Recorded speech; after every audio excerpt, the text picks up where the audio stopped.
حضور اکرم صلی اللہ علیہ وسلم نے خواب میں اللہ تعالیٰ کے سامنے یہ دعا مانگی اور یہ بہت اہم دعا ہے۔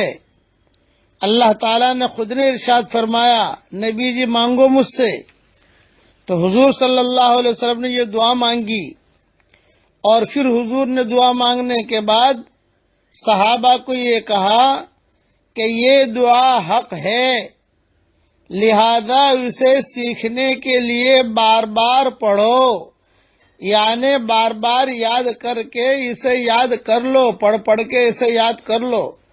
امیجز بنانے والے یہ دعا کا امیجز بنا لیں۔ اب دعا میں پڑھتا ہوں جو حضور صلی اللہ علیہ وسلم نے اللہ سے مانگی، اللہ کے سامنے مانگی۔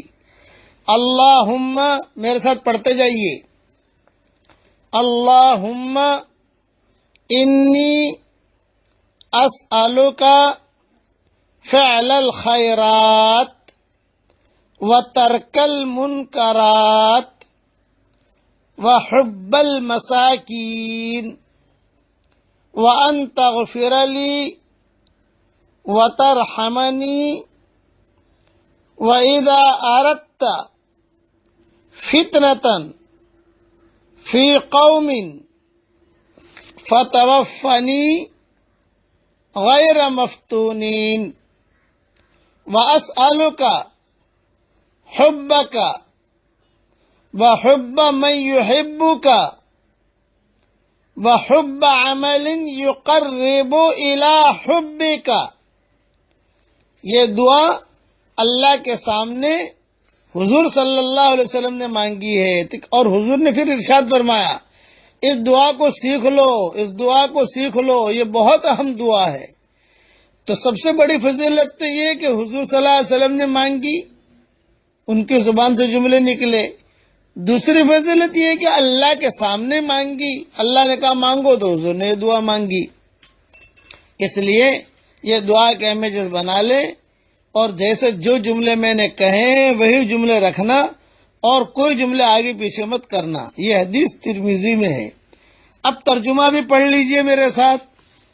اے اللہ، میں آپ سے نیکیوں کے کرنے، برائیوں کے چھوڑنے اور مسکینوں کی محبت کا سوال کرتا ہوں، اور اس بات کا کہ آپ مجھے معاف فرما دیجئے، مجھ پر رحم فرما دیجئے، اور جب آپ کسی قوم کو آزمائش میں ڈالنے اور عذاب میں مبتلا کرنے کا فیصلہ فرمائیں تو مجھے آزمائے بغیر اپنے پاس بلا لیجئے۔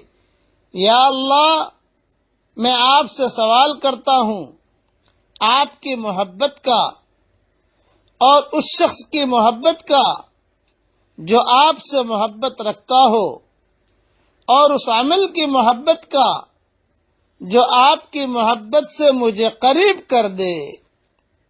یہ ترجمہ ہو گیا۔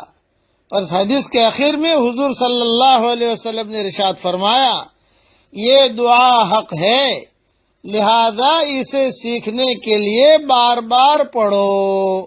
یہی امیجز بنا دینا، امیجز بنانے والے، کہ حضور صلی اللہ علیہ وسلم نے ارشاد فرمایا، یہ دعا حق ہے، لہذا اسے سیکھنے کے لیے بار بار پڑھو۔ اللہ تعالیٰ یہ دعا میرے لیے، آپ کے لیے، ہم سب کے لیے اللہ تعالیٰ قبول فرمائے۔ آمین آمین۔